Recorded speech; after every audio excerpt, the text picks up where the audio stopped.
Big shakeup in the U.S. nonprofit world.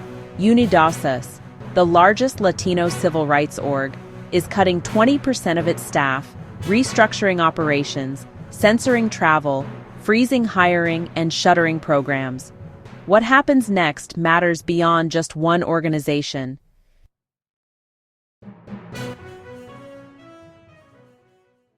UnidosUS, formerly the National Council of La Raza, has long been a major advocacy force for Latino communities across health, education, immigration, and housing.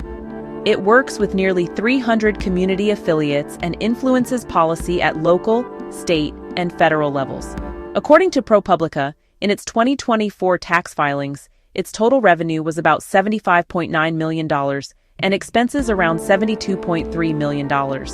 Executive compensation alone accounted for over $259 million, 3.6% of expenses.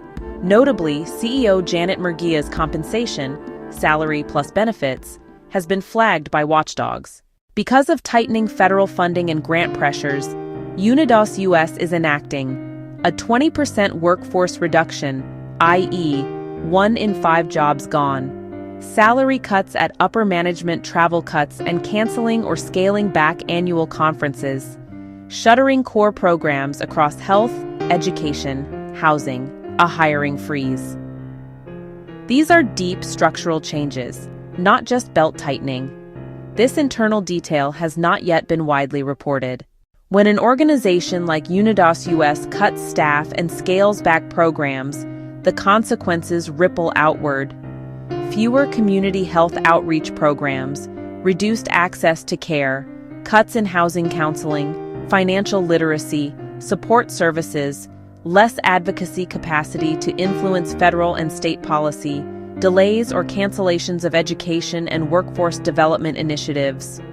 Given that UnidosUS has often been on the front lines of Medicaid, SNAP, and equity battles, its contraction weakens those voices.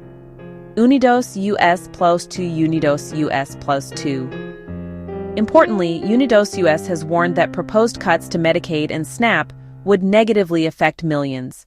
In a 2025 report, it estimated that 34 million children rely on Medicaid or SNAP, nearly 45% of U.S. children, for healthcare or food security.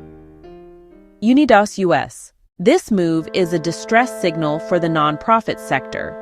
When leading nonprofits shrink, it suggests over-reliance on volatile federal funds, a squeeze on advocacy and service delivery during times of crisis, greater risk for smaller nonprofits who have even less margin, potential consolidation, closures, or mergers in the nonprofit world.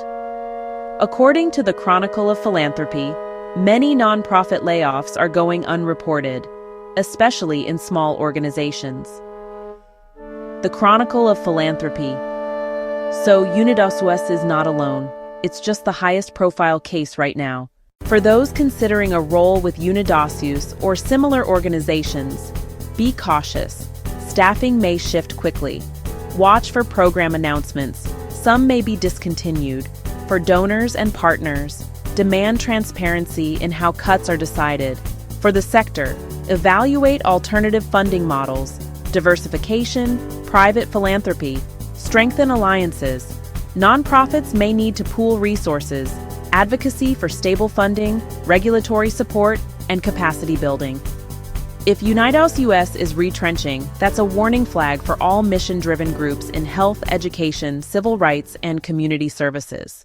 UnidosUS cutting 20% of its workforce is more than internal restructuring.